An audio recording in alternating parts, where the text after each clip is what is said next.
बिस्मिल्लाहिर्रहमानिर्रहीम। अस्सलाम वालेकुम स्टूडेंट्स, आज की वीडियो में हमने सीखना है angle of deviation of prism. Angle of deviation पे आने से पहले मैं थोड़ा सा प्रिज्म के बारे में आपको बता दूं। प्रिज्म जो होता है इसकी तीन सरफेसेस, ये वाली थ्री सरफेसेस जो हैं ये रिफ्रैक्टिंग होती हैं, यानी कि लाइट इसके अंदर से पास आउट हो जाती है। और ये दो सरफेसेस जो हैं ये थोड़ी सी मतलब इसको धुंधला किया हुआ है इन्होंने, और यहाँ से लाइट रिफ्रैक्ट भी होगी लेकिन कुछ उसका ज़्यादा जो पार्ट है वो रिफ्लेक्ट होगा, यानी कि टकरा के वापस चला जाएगा। तो अब एंगल ऑफ डेविएशन क्या है, इसमें हम ये करते हैं कि लाइट को प्रिज्म की एक साइड से इस साइड से हमने लाइट को पास करवाना है प्रिज्म के अंदर। तो हम देखेंगे कि लाइट बजाय सीधा जाने के लाइट अपना पाथ जो है वो चेंज कर लेगी। लाइट ने यहाँ पे डाइवर्ट होना है, डेविएट होना है।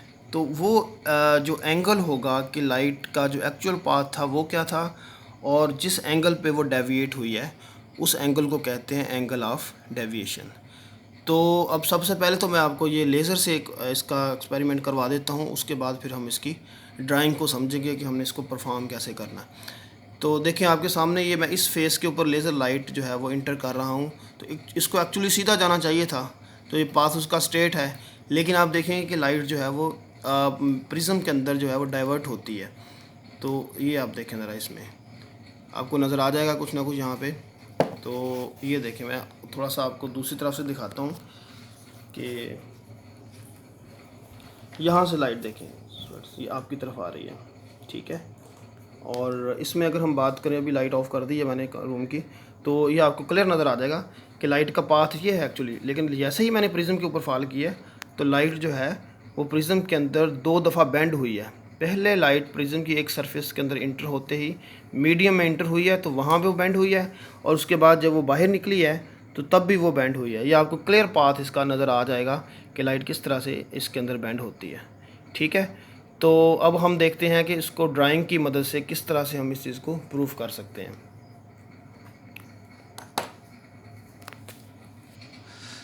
तो स्टूडेंट, सबसे पहले हमने क्या करना है, ये एक बोर्ड है हमारे पास, प्रोजेक्ट बोर्ड या ड्राइंग बोर्ड इसको कहते हैं, और ये इसके ऊपर हमने एक वाइट पेज रखा हुआ है। तो प्रिज्म को इस तरह से रखना है इसके ऊपर, यहाँ पे ये देख लें, इसकी जो प्लेन सरफेस है ये हमारी तरफ होनी चाहिए, इस तरफ होनी चाहिए यहाँ पे। तो ये जो कॉर्नर है उसका वो दूसरी तरफ होना चाहिए। तो अब हम सबसे पहला क्या करेंगे कि यहाँ पे हम इसकी बाउंड्री लाइन जो है वो ड्रॉ कर देंगे इस तरह से, ठीक है। तो यानी कि तीनों साइड्स जो हैं वो इसकी हमने ड्रॉ कर दी अच्छी तरह से लेड पेंसिल की मदद से। तो ये अब मैं इसको हटा लेता हूँ यहाँ से। तो ये आपके पास इसकी डायग्राम बन गई। अब इसको नेम दे लें, इसको ए कह लें, इसको आप बी कह लें, या इसको सी कह लें, कोई भी आप नाम दे सकते हो, इसमें कोई प्रॉब्लम नहीं है इस तरह की।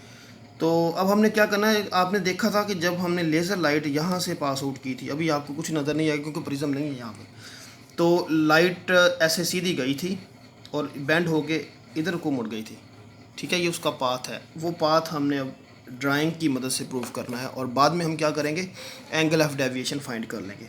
तो ये इसका मेथड सीख लें। सबसे पहले हम क्या करेंगे, ये वाली जो सरफेस है ए बी, हम इसके सेंटर में हम नॉर्मल ड्रा करेंगे, ठीक है।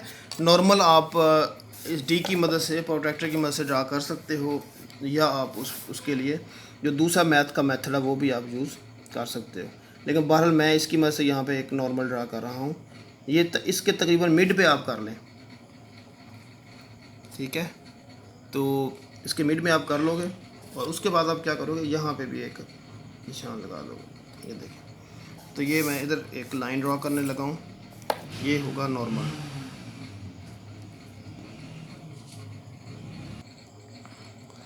जी, तो अब हम क्या करते हैं, इन दोनों पॉइंट्स को, ये जो पॉइंट्स मैंने लगाए हैं इनको हम क्या कर देंगे, यहाँ पे ज्वाइन कर देंगे डॉटेड लाइन की मदद से। तो ये जो है ये आपके पास इस तरह से लाइन लग गई है, ये आपको नज़र आ रही है, ठीक है। अब हमने क्या करना है कि इसकी मदद से यहाँ पे एक हम एंगल ड्रा करेंगे इधर। वो एंगल, ये देखें, वो एंगल तकरीबन 35 का होना चाहिए आपके पास। कोई भी आप रख सकते हो, उसमें ज़रूरी नहीं है कि आपने 35 ही रखना है, तो कोई भी आप एंगल उसमें आप ड्रा कर सकते हो जो कि एंगल ऑफ इंसिडेंट कहलाएगा। ठीक है, तो यहाँ पे इस तरह से हम इसको लगा देते हैं। ये लाइन हमने लगा दी यहाँ पे। ठीक हो गया स्टूडेंट्स।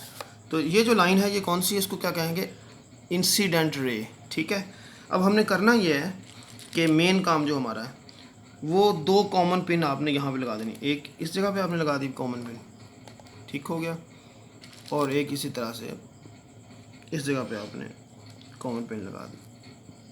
राइट, दोनों कॉमन पिन आपने इस जगह पे लगा दिए। ठीक है, तो अब हम क्या करेंगे, प्रिज्म को वापस उसकी जगह पे रख देना।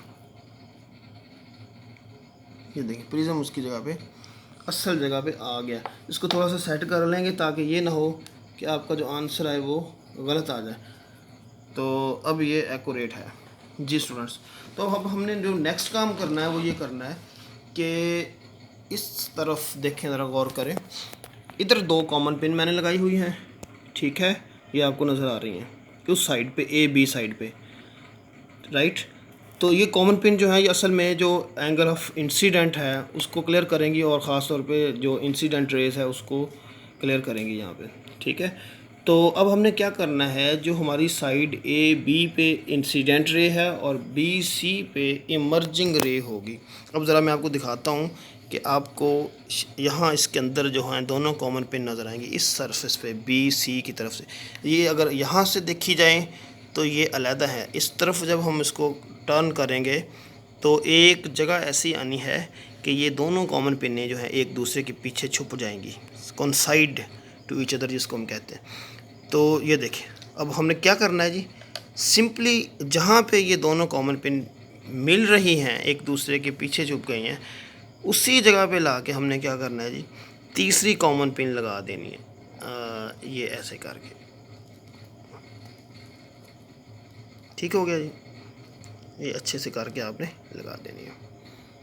अच्छा, 3 हो गई। अब चौथी पिन भी आपने क्या करनी है, इसी की सीध में लगा देनी है। तो आप देखें स्टूडेंट्स कि आपको नज़र आ रहा होगा यहाँ से, अगर आप देख रहे हैं तो ये एक ही पिन आपको लग रही है, लेकिन इसको मैं थोड़ा सा ऊपर लेके जाता हूँ। अब देखें ये चारों पिन हैं और ये कॉमन पिन सीध में है। हालांकि आप ज़रा गौर करें ये बना क्या है इसके साथ, यहाँ पे ये दो कॉमन पिन हैं और ये इधर है। इसका मतलब लाइट यहाँ से इंटर हुई है, उसके अंदर जाके फिर यहाँ से लाइट इमर्ज हुई है। अब हमने क्या करना है, इन सारी चीज़ों को अपनी जगह से हटा देना है और फिर हमने फाइंड करना है एंगल ऑफ डेविएशन। तो वो हम फाइंड करते हैं जी स्टूडेंट। अब मैं क्या करने जा रहा हूँ, इस प्रिज्म को भी हटा दिया। ठीक है, और जहाँ जहाँ पे आपने कॉमन पिन लगाई हुई है इसको भी आप यहाँ से सर्कल कर दें, ये भी पॉइंट आउट कर दें यहाँ पे, जो लाइट उसका जो पाथ होगा ये भी हटा दें यहाँ से।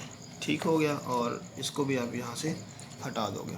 तो अब सिंपली क्या करना है, जो आपने ये जो लाइन लगाई हुई थी जिसको हमने कहा है इंसिडेंट रे, इसको क्या करेंगे, इसको एक्सटेंड कर देंगे विद डॉटेड लाइन।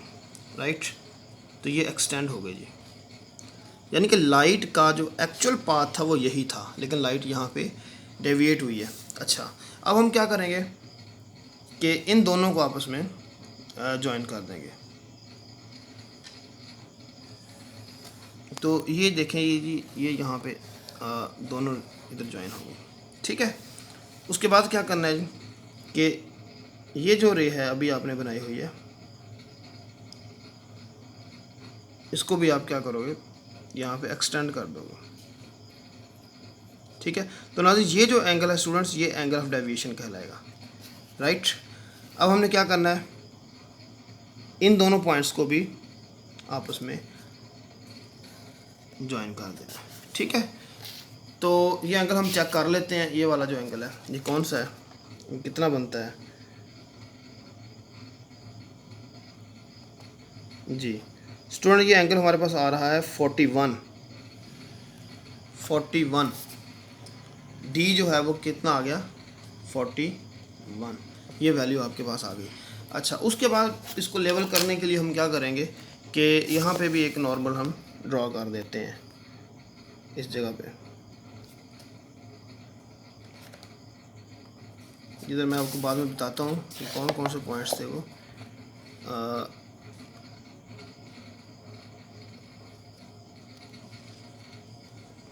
राइट। अच्छा स्टूडेंट्स, है क्या इसमें कि ये जो लाइट है, रे है, ये इंसिडेंट है, ये वाली आई, और ये जो रे है ये भी यहाँ पे देखें, ये यहाँ टर्न हुई है इस तरफ, तो इसको हम कहते हैं रिफ्रैक्टिव रे, और इस पॉइंट पे जाके ये बाहर की तरफ आ गई है। तो नॉर्मल से ये जो एंगल बनेगा इसका, ये कौन सा होगा, इमर्जिंग एंगल। तो बहरहाल नॉर्मली हम फाइंड करने के लिए इमर्जिंग एंगल की हमें ज़रूरत नहीं पड़ती, लेकिन उसका फार्मूला है, वहाँ पे इसको यूज़ भी किया जा सकता है बहरहाल। लेकिन फ़िलहाल हमने यही देखना है कि एंगल ऑफ इंसिडेंट कितना था और एंगल ऑफ डेविएशन कितना था। तो एंगल ऑफ इंसिडेंट जो था वो पहले ही हमने यहाँ पे कैलकुलेट कर लिया था स्टार्ट में, तो उसकी वैल्यू थी हमारे पास 35।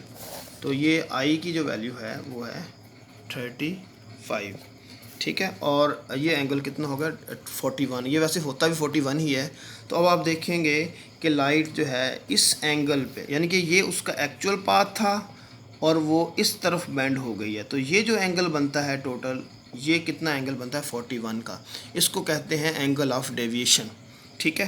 तो उसके लिए हमारे पास एक फार्मूला है उसको फाइंड करने के लिए। तो स्टूडेंट ये फार्मूला है इसका, refractive index n is equal to sine a plus D divided by 2 और साइन a डिवाइडेड बाई 2। तो इसमें a क्या चीज़ है हमारे पास, a जो होता है स्टूडेंट्स वो 60 होता है उसकी वैल्यू, ये मैं अभी आपको बता देता हूँ। ये जो प्रिज्म है इसका ये एंगल जो है, ये वाला एंगल, यानी कि दो साइड्स के दरमियान जो एंगल है ये 60 होगा, 60 प्लस 60 प्लस 60, ये 180 बन जाता है। और यही आपको पता है कि ट्रायंगल जो होती है उसके एंगल का सम इतना ही होता है। तो अब हम यहाँ पे वैल्यू पुट करके इसका आंसर कैलकुलेट कर लेते हैं। यहाँ पे क्या आएगा, साइन a 60 हो गया प्लस 41 डिवाइडेड बाय 2, और इसके बाद साइन 60 डिवाइडेड बाय 2। तो अब हम देखते हैं कि इसका आंसर क्या आता है। तो स्टूडेंट जब हम इसको सॉल्व करेंगे तो हमारे पास इसका आंसर आ जाता है, ये कैलकुलेटर में आपके सामने किया है अभी सॉल्व, तो 1.54 आता है, 1.54, और ग्लास का रिफ्रैक्टिव इंडेक्स होता है 1.5। तो हमारा आंसर जो है ये फार्मूला प्रूफ कर देगा कि एंगल ऑफ डेविएशन आपने ठीक कैलकुलेट किया है। ठीक हो गया स्टूडेंट। तो इस तरह से हम एंगल ऑफ डेविएशन जो है वो फाइंड कर सकते हैं। मैं रिपीट कर देता हूँ बात को कि एंगल ऑफ डेविएशन क्या है, वो एंगल है जिस पे लाइट डेविएट होती है। अब मैं अगर दोबारा यहाँ पे प्रिज्म को रखता हूँ तो अब आप देखेंगे कि लाइट असल में इस साइड पे इंटर हुई है स्टूडेंट, और उसने यहाँ से स्ट्रेट जाना था, ये उसका असल पाथ था ये वाला, लेकिन वो लाइट इस तरफ बेंड हुई है। तो प्रिज्म के अंदर लाइट 2 टाइम बेंड होती है, ठीक है, और जिस एंगल पे वो बेंड होगी उसको हम कहेंगे angle of deviation of prism.